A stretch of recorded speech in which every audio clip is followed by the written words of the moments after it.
एक राजा जिसे स्वर्ग ने छोड़ा नहीं और धरती ने अपनाया नहीं। एक राजा जिसे देवताओं ने गोद लिया लेकिन अभिमान ने गिरा दिया। वो राजा जो अभिमान में हार की तरफ मुड़ा लेकिन फिर भी जीता हुआ कहलाया। क्या है इन तीन राजाओं की कहानी? कौन था वो राजा जिसने ऋषियों से पालकी उठवाई?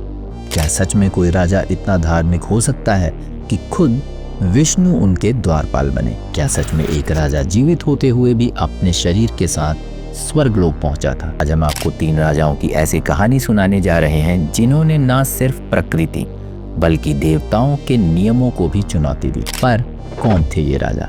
चलिए जानते हैं। पहला, नहुषा।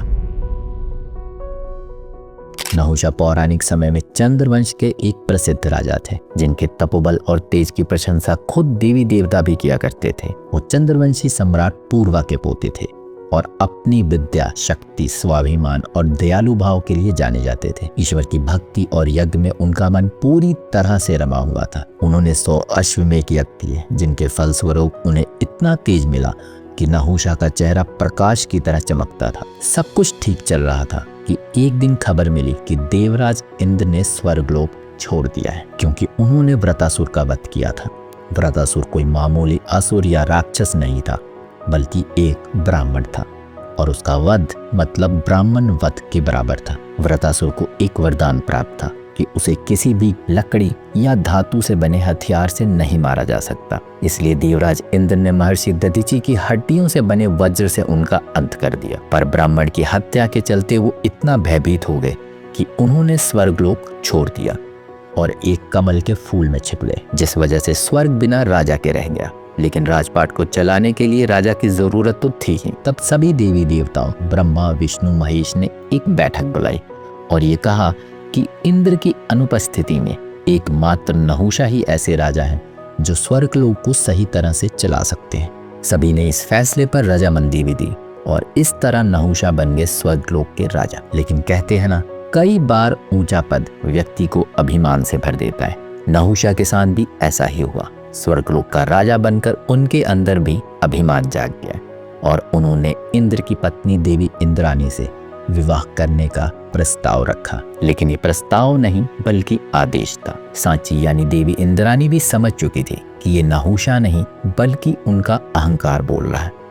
इसलिए इंद्राणी ने उससे कहा वो विवाह के लिए तो राजी है लेकिन पहले उसे उन्हें पालकी में बिठाकर स्वर्ग का चक्कर लगाना होगा और उस पालकी को ऋषि मुनि उठाएंगे। नहुषा ने इंद्राणी की इच्छा पूरी की क्योंकि वो देवताओं और ऋषियों से सेवा भी करवाने लगे थे। तो नहुषा ने पालकी उठाने के लिए विश्वामित्र, आरती, भारद्वाज और अगस्त्य को लगाया। चारों ने पालकी उठाई और स्वर्ग के चक्कर लगाने लगे। लेकिन नहुषा अहंकार में इतना चूर था कि बार बार सर्प सर्प बोलते हुए ऋषियों को तेज चलने के लिए कहा। लेकिन अगस्त्य ने कहा हम ऋषि हैं, आपके सेवक ने। तब नहुषा ने गुस्से में अगस्त्य को अपने पैर से झटका दे दिया। ये देख ऋषियों का गुस्सा 7वें आसमान पर पहुंच गया। अगस्त्य ने नहुषा को श्राप दे दिया और कहा जा, आज से तू एक सांप बन जाएगा। इतना कहते ही नहुषा एक सांप में बदल गए और जंगल में भटकने लगे। वहीं इंद्रदेव को ढूंढकर दोबारा से स्वर्गलोक का राजा बनाया गया। इधर हजारों वर्षों से जंगल में भटक रहे नहुषा को युधिष्ठिर मिले। तब कुछ सवालों के जवाब के साथ नहुषा का श्राप खत्म हुआ और उन्हें मोक्ष की प्राप्ति हुई। इस तरह घमंड और अहंकार ने नहुषा को स्वर्गलोक के राजा से जंगल का एक मामूली सांप बना दिया। दूसरा, महाबली।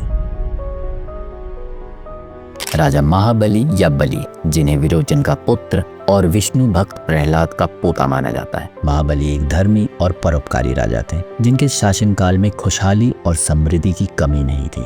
कहते हैं कि उनके राज में कोई भी भूखा नहीं सोता था। वो प्रजा के हित में होने वाली हर चीज किया करते थे। उनकी भक्ति शक्ति अपार थी। बलि विष्णु के परम भक्त थे और उनके द्वार से कोई भी दीन दुखी ब्राह्मण कभी भी खाली हाथ नहीं लौटा था। इसलिए देवलोक में भी अक्सर बलि की बातें होती थी।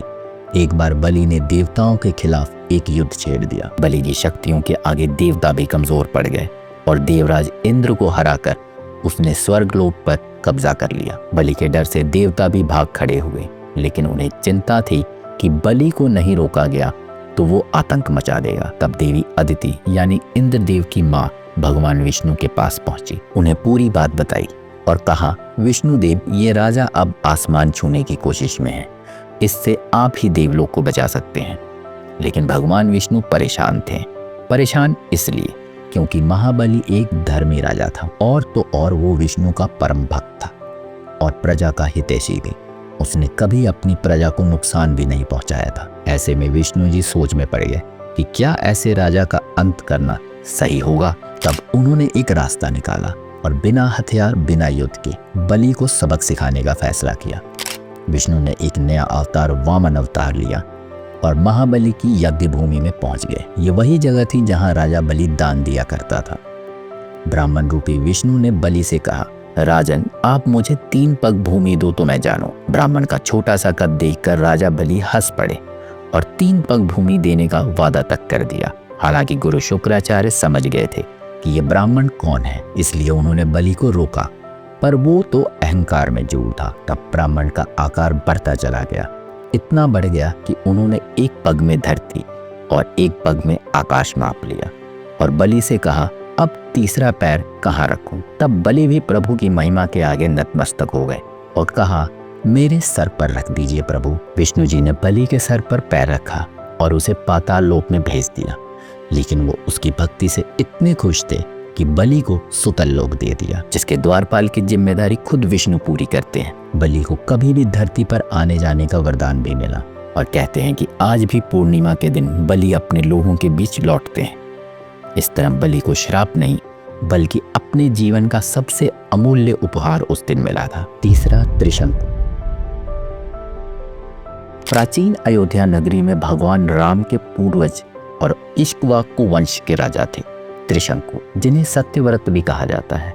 वो एक प्रतापी और तेजवान राजा थे, जिन्हें न्याय से बहुत प्रेम था। उन्होंने अपनी प्रजा को धनवान बनाया, तेजवान बनाया और सुख समृद्धि दी। उन्होंने धर्म, ज्ञान, यज्ञ, तप, इन सभी चीजों का विकास किया। त्रिशंकु के मन में एक इच्छा थी, जिसने उन्हें अपने वंश के सभी राजाओं से अलग बनाया। उन्हें भरोसा था कि जब तप और यज्ञ से देवता प्रकट हो सकते हैं, तो उसी तप और यज्ञ से स्वर्गलोक की पहुंचा जा सकता है, वो भी शरीर के साथ। यानी त्रिशंकु बिना मरे अपने जिंदा रहते ही स्वर्गलोक में जाना चाहते थे, जबकि ये प्रकृति के नियमों के खिलाफ था, क्योंकि स्वर्गलोक वो लोक है जहां सिर्फ मुक्ति प्राप्त आत्माएं ही जा सकती हैं। त्रिशंकु ने तो जैसे ये ठान लिया था कि वो अपनी इस इच्छा को जरूर पूरा करेंगे। उन्होंने ऋषि मुनियों से जब ये बात कही तो वो भी हैरान रह गए। सबने उनको समझाया, पर त्रिशंकु ने किसी की नहीं सुनी और गुरु वशिष्ठ के पास पहुंचे, जिनके लिए कहा जाता है कि वो ब्रह्मा के समान ज्ञानी थे। त्रिशंकु ने गुरु वशिष्ठ से कहा कि वो एक यज्ञ करना चाहते हैं, जिसके जरिए वो जीते जी स्वर्गलोक में पहुंच पाए। वशिष्ठ ने कहा, यह संभव नहीं है, क्योंकि स्वर्गलोक के द्वार मृत्यु के बाद ही खुलते हैं, वो भी मुक्ति प्राप्त आत्माओं के लिए। लेकिन त्रिशंकु ने कहा, यज्ञ से सब संभव है, तो क्या हम अपने नियमों को भुला नहीं सकते? इस पर गुरु वशिष्ठ भड़क गए और उन्होंने सख्त लहजे में त्रिशंकु को चेतावनी दी कि वो ये जिद छोड़ दें, क्योंकि ये जिद उसके लिए श्राप बन सकती है। त्रिशंकु ये समझ गए कि ऋषि वशिष्ठ ये यज्ञ नहीं करवाने वाले। उन्होंने ऋषि वशिष्ठ के पुत्रों से प्रार्थना की, पर गुरु के पुत्रों ने त्रिशंकु को श्राप दे दिया कि वो कभी भी स्वर्ग नहीं पहुंच पाएगा। त्रिशंकु समझ गए कि यहाँ बात नहीं बनेगी, इसलिए वो ऋषि विश्वामित्र के पास पहुंचे, क्योंकि वो तप, ध्यान और साधना के जरिए बस एक ही लक्ष्य तक पहुंचना चाहते थे, परम ज्ञान का लक्ष्य। उन्हें किसी भी तरह, किसी भी कीमत पर ऋषि वशिष्ठ से ज्यादा ज्ञानी और तेजवान बनना था। इसलिए जब उन्होंने सुना कि वशिष्ठ ने त्रिशंकु के लिए यज्ञ करने से मना कर दिया है, तो उन्होंने ये जिम्मेदारी ली और त्रिशंकु से कहा कि वो अपने शरीर के साथ स्वर्गलोक में जरूर जा सकेंगे। इसके बाद विश्वामित्र ने यज्ञ शुरू किया। पूरी रात मंत्रों का जाप चलता रहा। प्रकृति जैसे थम गई, हवा बंद हो गई, समुद्र की लहरें थम गई। प्रकृति अपने विरुद्ध एक यज्ञ देख रही थी। अचानक से अग्नि के सामने बैठे त्रिशंकु का शरीर हवा में लहराने लगा। धीरे धीरे वो देवलोक के नजदीक पहुंचे। स्वर्गलोक अब भी कुछ दूरी पर था। त्रिशंकु की आंखों में एक चमक थी। कुछ ही देर में स्वर्गलोक का दरवाजा खुल गया, पर इससे पहले कि त्रिशंकु अंदर कदम रखते, इंद्रदेव दरवाजे पर आ खड़े हुए और कहा कि प्रकृति के खिलाफ है ये। उन्होंने त्रिशंकु को अपने वज्र से नीचे की तरफ ढकेल दिया। त्रिशंकु ने हवा में तैरते हुए कहा, बचाइए विश्वामित्र। त्रिशंकु की आवाज सुनकर विश्वामित्र का गुस्सा फट गया। उन्होंने कहा, अगर देवलोक मुझे रोकना चाहता है तो कोई बात नहीं, मैं खुद का देवलोक बनाऊंगा। और फिर उन्होंने एक नए देवलोक का निर्माण करना शुरू कर दिया, जिसमें नए तारे, नए ग्रह, नई पृथ्वी, नए देवता, नया स्वर्गलोक था जिसे त्रिशंकु स्वर्ग कहा गया। और वहां त्रिशंकु को उल्टा स्थापित किया गया। अब ना तो वो जमीन पर था और ना ही स्वर्गलोक में, बल्कि इन दोनों के बीच उल्टा लटका रह गया।